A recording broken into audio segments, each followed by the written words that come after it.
হৃদমায়ের প্রেমগাথা পর্ব সংখ্যা ৬৬। লিখেছেন রিক্তা ইসলাম মায়া। সঙ্গে আমি আছি মাহি।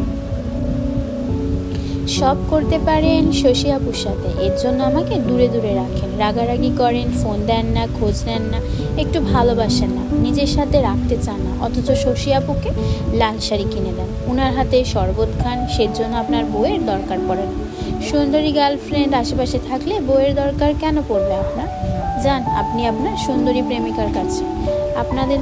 আপনাদের তো সামনে বিয়ে, তাই না? আমি আর আসবো না আপনার কাছে। আসলে আমারই ভুল হয়েছে আপনাকে খুঁজে বের করাটা। বউ ছাড়া আপনি ভালোই থাকেন, আমি শুধু শুধু আপনার পিছনে পড়ে থাকি বেহায়ার মতন স্বামী করে। আজকের পর আর থাকবো না আপনার পিছনে, যান আপনি। দীর্ঘ অভিমানের কথাগুলো বলতে বলতে মায়া অতি কষ্টে ফুপিয়ে কেঁদে উঠল তক্ষুনি। কান্নার দরুন লাস্টের কথাগুলো আটকে আসছিল নাকে। মায়ের কান্নার দরুন হৃদের মেজাজ আরও খারাপ হলো শশীকে নিয়ে হৃদকে চড়াতে। মূলত হৃদের ধারণাতে ছিল না তার বউ শশীকে নিয়ে এতটা ইনসিকিউর ফিল করবে বা এতটা হাইপার হয়ে যাবে। শশীর সাথে হৃদের কখনোই কিছু না, আর না হবে। দুই পরিবার চাইতো হৃদের সাথে শশীর বিয়ে হোক, এতে হৃদের তখন কোনো অমত ছিল না। তবে হৃদের সাথে শশীর কোনো প্রেমজনিত সম্পর্ক ছিল না। দুই পরিবার চাইতো বলে হৃদ হ্যাঁ বা না কিছু বলেনি, শুধু চুপ থাকতো এই ব্যাপারে। সেজন্য দুই পরিবার একটা সময় হৃদের চুপ থাকাটাকে সম্মতি ধরে নেয়, ব্যাস এতটুকুই। তখন শশীকে না করার মতন হৃদের লাইফে কেউ ছিল না, আবার অসম্মতি দেওয়ার মতন এতটাও পছন্দের কেউ ছিল না শশী। সেজন্য হৃদ এই ব্যাপারে চুপ থাকতো। তাছাড়া হৃদের বয়সই বা কত ছিল তখন? 24, বর্তমানে 30। শশীর কত ছিল? 19 কি 20 হবে হয়তো। শশীর বয়স অল্প হওয়াতে দুই পরিবার বিয়েতে সময় নিয়েছিল, আর তাতে হৃদ নারাজ হয়ে বিয়েটাতে না করেছে এমনটা সবার মনে করল। অথচ হৃদ জানতো শশী ওর ক্লাসমেটের সাথে সম্পর্কে জড়িয়ে পড়েছিল নতুন।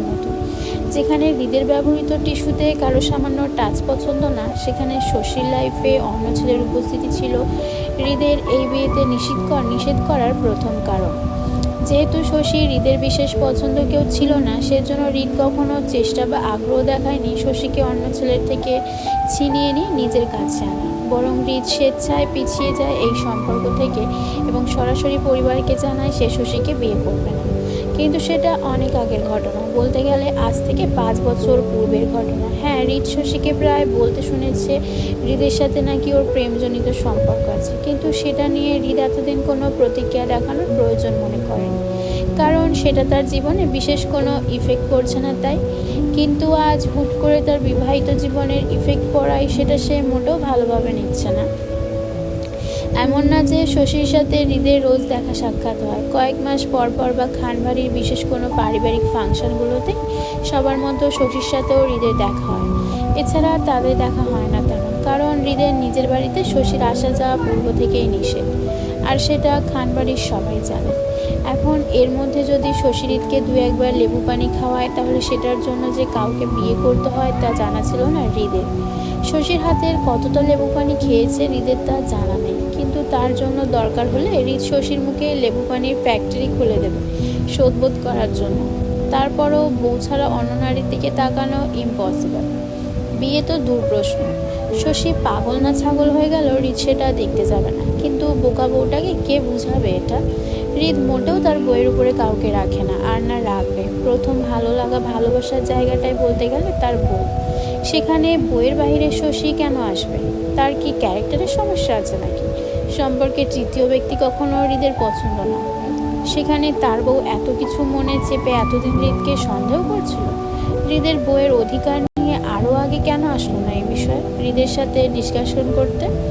অতি মেজাজেও হৃদ নিজেকে শান্ত করতে ঠোঁট গোল করে তপ্তশ্বাস ফেল। মায়া তখনও মাথা ঝুঁকে ফুপিয়ে কাঁদছে হৃদের বাহুতে আটকে। হৃদ নরম হতে মায়ের থুতনি ধরে মুখটা উপরে তুলে বলে, শশীর সাথে আমার কিছু নেই জান। মায়া ফুপিয়ে কেঁদে বলে, মিথ্যা বলছেন আপনি। হৃদ নিজেকে শান্ত রাখার চেষ্টা করে বলল, আমি মিথ্যা বলি না জান। না আপনি বলছেন। হৃদের মেজাজ খারাপ হয় মায়ের কথা। হৃদ কখনো কোনো পরিস্থিতিতে মিথ্যা বলা পছন্দ করে না, সেখানে মায়া বারবার হৃদকে মিথ্যাবাদী বলাতে হৃদ নিজের মেজাজ হারাচ্ছে রাগে। কিন্তু বইয়ের কান্নায় তার রাগ নয়, মায়া হচ্ছে। হচ্ছে, একটা মাত্র বউ তার। আজ কতদিন পর দুজন একত্র হলো।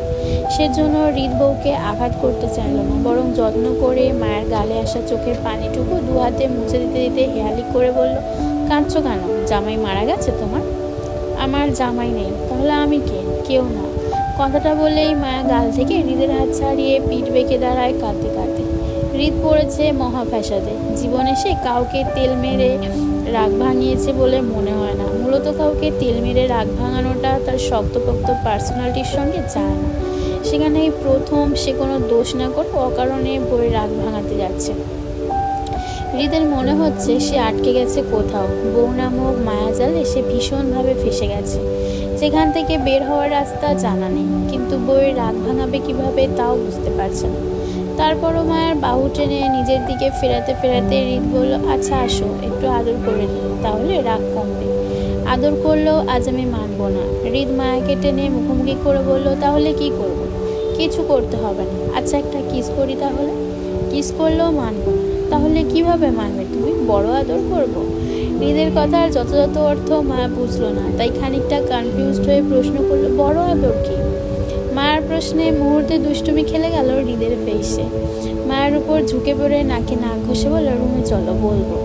হৃদের অল্প কথায় মায়ের কান্না কমে আসলো। শিহরিত হলো শরীর। গাল ফুলিয়ে হৃদের থেকে মুখ ঘুরিয়ে বলল, কোথাও যাব না আমি, আপনি যান। তুমি ছাড়া আমি একা গিয়ে কি করব? একা একা কিছু হয় না জান, আসো না।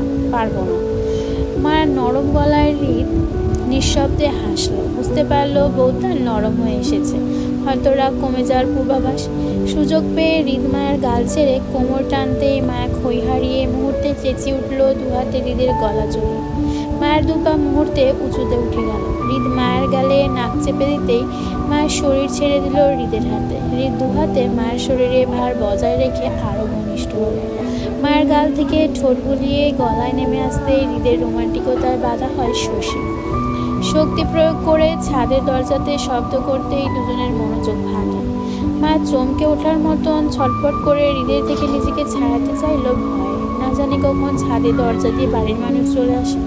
এই অবস্থায় হৃদ মায়াকে একত্রে দেখলে নিশ্চয়ই তাণ্ডব হয়ে যাবে বাড়িতে।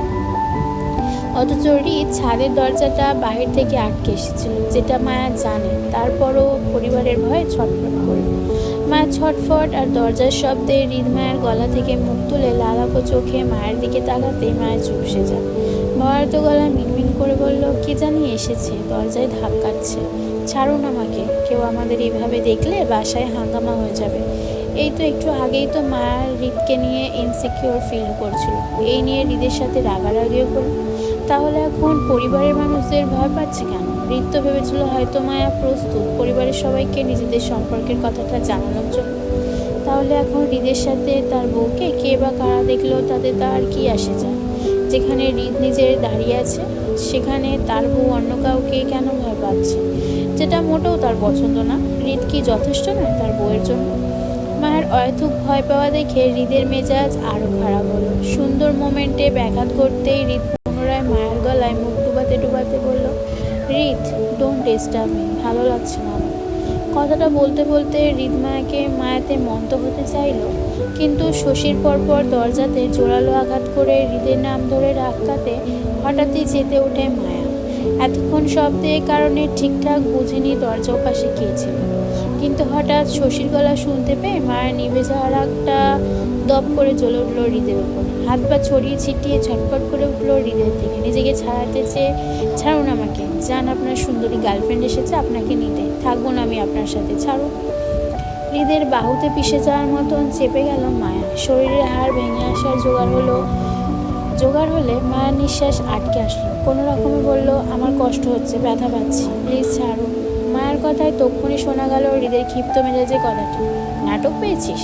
আদর করছি ভালো লাগছে না? বারবার কাহিনী করিস। বলেছি না আমার তুই ছাড়া কেউ নেই, কথা কানে যাচ্ছে না কেন? বেয়াদব হয়েছিস। হৃদের কথায় মায়া আবারও কেঁদে উঠল কষ্টে।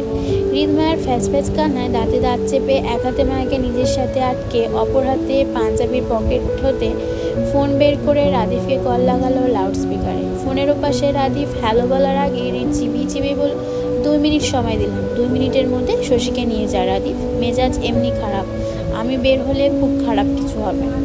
হৃদের কথায় ওপাশে রাদীপকে বেশ উত্তেজিত শোনালো। অস্থির গলায় জানতে চেয়ে বলল, কি হয়েছে ভাই, কোনো সমস্যা? রাদীপের প্রশ্নে হৃদ মেজাজ কেচে বলল, তোরে বলছি প্রশ্ন করতে, বলেছিলাম না কেউ যাতে ছাদে আসতে না পারে। তাহলে শশী কিভাবে আসলো, কই ছিলি তুই? সরি ভাই, আমি আসলে দেখিনি, আমি এক্ষুনি আসছি শশীকে নিতে, তুমি একটু অপেক্ষা। হৃদ ঠাস করে কল কেটে ফোনটা ছুঁড়ে মারলো পাশে রাখা ছাদের টেবিলের উপর। মায়া তখনও কাঁদছে, দুহাতে মুখ ঢেকে। কিন্তু অল্প সময়ের ব্যবধানে শশী আর মায়ের দুজনের শব্দ একত্রে থেমে গেল মুহূর্তে। মায়ের সময় লাগলো কি হয়েছে ওর সাথে তা বুঝতে। যখন বুঝতে পারলো কি হয়েছে ওর সাথে, তখন তীব্র ভয়ে শরীর শক্ত হয়ে আসলো, নিঃশ্বাস আটকে। হৃদ তখনও মায়ের ওষ্ঠে মন্ত, কিন্তু মায়া হাইটে বেশ ছোট হওয়ায় ফ্লোরে পা রাখতে গিয়ে খই হারিয়ে কদম পিছিয়ে গেল তার সামলাতে না পেরে। অথচ হৃদ মায়ের শরীরের ভার বজায় রাখতে মায়ের সঙ্গে কদম মিলিয়ে এগিয়ে গেল ঝুঁকে পড়ে। মায়ের কদম যতটা পিছাচ্ছিল, হৃদ ততই কদম মিলিয়ে হাঁটছিল অন্ধকার অতলে। একটা সময় ছাদের সিঁড়ি ঘরের দেয়ালে মায়ের পিঠ থেকে যেতেই হৃদ মায়ের দুহাত নিজের মুঠোয় চাপল, দেয়ালে আটকে। সেকেন্ডের জন্য মায়ের ঠোঁট ছেড়ে অপর হাতে গাল চেপে বলে, নিঃশ্বাস ছাড়, এবার অজ্ঞান না মরে গেলেও ছাড়বো না, আমার যা করার তাই করব। মায়ের আটকে আসা নিঃশ্বাসটা সবে থেমে থেমে অল্প একটু শ্বাস টেনেছিল নিজের মাঝে। এর মাঝেই হৃদ একইভাবে মায়াতে মন্ত হয়। মায়ের মনে হলো সে সত্যি জ্ঞান হারাবে। এসবের সাথে সে পূর্ব পরিচিত নয়। তরতর করে কাঁপতে কাঁপতে হৃদের বাহুতে শরীর ছেড়ে দিতেই হৃদ মায়াকে জড়িয়ে নেয় নিজের সাথে। সময়ের খেয়াল নেই হৃদের, তবে একটা সময় মায়ের হৃদের ওপর শরীর ছেড়ে আছড়ে পড়তেই হৃদ মায়াকে জড়িয়ে ধরে বুকে নিয়ে মায়ের মাথায় আদুরে হাত বুলাতে বুলাতে বলল, আমি জানি তুমি জ্ঞান হারাওনি, হয়তো ভয় পাচ্ছ, রেস্ট নাও, আমার মন ভরেনি, এটা আবার চলবে, যতক্ষণ আমার মন চাইবে ততক্ষণ, তারপরও ছাড় পাবে না তুমি। একটা সুন্দর দিনের সূচনা। কাকডাকা ভোরে মায়া খানবাড়ির বাগানের সামনে দাঁড়িয়ে। অদূরেই আরাফ খান কাজের লোকদের দিয়ে বাড়ির বাগানটা পরিষ্কার করাতে দেখা যাচ্ছে। কাল বাড়িতে মেজবান হওয়াতে বেশ অপরিচ্ছন্ন অবস্থা বাগানের। খানবাড়ির এই বাগানটা বলতে গেলে আরাফ খানের তদারকিতে গড়া, সেজন্য এসব দেখাশোনা তিনিই করে থাকেন। সময় তখন সকাল 5:02। খানবাড়ির সকলেই ঘুমিয়ে, অথচ মায়া জেগে। নতুন পরিবেশ হওয়াতে মায়ের চোখে ঘুম নেই 2 রাত ধরে। আশেপাশে 2-4টে কাজের লোক ছাড়া তেমন কাউকে দেখা যাচ্ছে না। মায়া গায়ের ওড়নাটা টেনে চাদরের মতন চড়ালো। হালকা পাতলা শীতের আভাস, কুয়াশার শিশির কণা দেখা যাচ্ছে গাছের পাতায় পাতায়। মায়া মাথার ঘুমটা ফের টেনে এগুলো সামনে। আরাফ খানের পাশে দাঁড়াতেই কারো উপস্থিতি পেয়ে পাশে তাকালেন তিনি। আরাফ খান কিছু বলবে তার আগেই মায়া মিহিস্বরে বলল, আমি আপনাকে সাহায্য করি দাদা ভাই। আরাফ খান প্রসন্ন হাসলেন। মায়াকে বরাবরই ওনার ভালো লাগে, বলতে গেলে মায়ের সাথে ওনার ভাবমতি সহজে মিলে যায়, কথা বলেও মজা পায়। সেজন্য মায়াকে আপাতত নিজের পছন্দের লিস্টেই রেখেছেন তিনি। হাসি মুখে আরাফ খান বললেন, আমাকে সাহায্য করতে গেলে তোমার কাপড় নোংরা হয়ে যাবে নাতনি, মেহমানদের দিয়ে কাজ করালে ভালো দেখাবে না, তার থেকে বরং তুমি আমাকে সঙ্গ দিতে পারো, কাজ না হয় ওরাই করলো, কি বলো, দিবে সঙ্গ? মায়ের স্বাচ্ছন্দ্যে মাথা কাত করে সম্মতি দিতে বলল, আচ্ছা। মায়ের সাথে আরাফ খানের কথা চলল বেশ। এর মাঝেই কোথা থেকে হৃদ এসে সোজা দাঁড়ালো মায়ের পাশে। আরাফ খান তখন ঝুঁকে কাজের লোককে কাজের নির্দেশনা দিচ্ছিল। মায়ের মনোযোগ সেই দিকেই ছিল। হঠাৎ হৃদ মায়ের কাঁধে হাত রাখতে মায়ের চমকে ওঠার মতন পাশে তাকালো। হৃদকে নিজের পাশে দেখে তৎক্ষণাৎ ভয়ার্ত চোখ ঘুরিয়ে তাকালো আরাফ খানের দিকে। আরাফ খান তখনও নিজের কাজে ডুবে আছে, হৃদকে লক্ষ্য করেননি তিনি। মায়া মুহূর্তে আশেপাশে ভয়ার্ত চোখে তাকিয়ে কেউ দেখার আগে নিজের কাঁধ হতে হৃদের হাতটা ছাড়িয়ে নিতে চাইলে হৃদ শক্ত হাতে মায়ের কাঁধ জড়িয়ে কপাল কুঁচকে তাকালো মায়ের দিকে। মায়া ভয়ে থতমত খেয়ে হৃদের হাতটা পুনরায় কাঁধ হতে ছাড়ানোর চেষ্টা করে ভয়ার্ত গলায় কিছু বলবে, তার আগেই হৃদ বিরক্তি নিয়ে ধমক স্বরে বলল, কি সমস্যা, এমন করছো কেন, ঠিকঠাক দাঁড়াও। হৃদের কথায় মায়া চুপসে যায়, বেলুনের মতন চুপ করে গেল মুহূর্তে। আতঙ্কিত ভঙ্গিতে তৎক্ষণাৎ ঘুরে তাকালো আরাফ খানের দিকে। তিনি হৃদের কণ্ঠস্বর শুনে ঘাড় বেঁকে তাকালো পিছনে। হৃদকে মায়ের কাঁধ জড়িয়ে একত্রে দাঁড়িয়ে থাকতে দেখে আশ্চর্যনায় মেরুদণ্ড সোজা করে দাঁড়াল। যে হৃদকে মেয়েদের সঙ্গে কথা বলতে দেখা যায়নি কখনো, সেই হৃদ এই মুহূর্তে কারো কাঁধে হাত রেখে দাঁড়িয়ে আছে। বিষয়টা সত্যি আশ্চর্যময়। আরাফ খান আশ্চর্য, সাথে সাথে হৃদের প্রতি সন্ধিহান দৃষ্টি প্রকাশ করল। অথচ হৃদ আরাফ খানের সেই সন্ধিহান দৃষ্টি অপেক্ষা করে তখনও এক হাতে মায়ের কাঁধ জড়িয়ে অন্য হাতে ধোয়া উড়া কফির মগে চুমুক বসাচ্ছে। লাপাত্তা হল। গায়ে তার কালো রঙা টি শার্ট আর ট্রাউজার পরা, মায়ের কালো রঙের সুতির জামা জড়িয়ে। আরাফ খান দুজনকেই পরখ করলো জহরি দৃষ্টিতে। দাদা নাতির মাঝে মায়া ভয়ে জড়সড় হয়ে সিটি। আরাফ খান নিশ্চয়ই ওদের দুজনকে এখন জিজ্ঞাসাবাদ করবে। হৃদ তো সবটার উত্তর দিতেই বসে আছে। মুখের ওপর ঠাস ঠাস করে বলে দেবে দুজনের মধ্যেকার থাকা সম্পর্কের কথাটা। আরাফ খান সবটা জেনে হয়তো রেগে মেগে বাসার সবাইকে বলে দিবে মুক্তা আজ এখানেই আছে। মায়ের পরিবারের কানেও পৌঁছে যাবে সেই খবর। তখন কি হবে? সেই ভয়ে ভয়ে মায়ের শরীরে মৃদু কম্পন দেখা দিল আতঙ্কে। হৃদ সেটা বুঝতে পেরে মায়াকে আরও শক্ত হাতে জড়িয়ে ধরল ভরসার হাতে। আরাফ খান হৃদ মায়াকে একত্রে দেখে যে বিষয়টি স্বাভাবিকভাবে নিচ্ছে না সেটা ওনার তীক্ষ্ণ দৃষ্টিই বলে দিচ্ছে। আরাফ খান সন্ধিহান চোখে হৃদকে বলল, তুই ওর কাঁধে হাত রেখেছিস কেন? আরাফ খানের কথায় হৃদের সোজা সাপটা উত্তর আসলো তক্ষুনি। আগের ন্যায় মায়ের কাঁধে হাত রেখে কফির মগে চুমুক দিতে দিতে দায়সারা উত্তরে বলে, হাত রাখার জায়গা খুঁজে পাচ্ছিলাম না তাই। হৃদের কথায় খেপে যাওয়ার মতন টেনে মায়াকে নিজের পাশে দাঁড় করালো আরাফ খান। হৃদকে খোঁচা মেরে বলল, তোর হাত তোর পকেটে রাখ, আর নয়তো কেটে ফেলে দে। তারপরও মেয়েদের গায়ে হাত দেওয়া যাবে না, নিষেধ।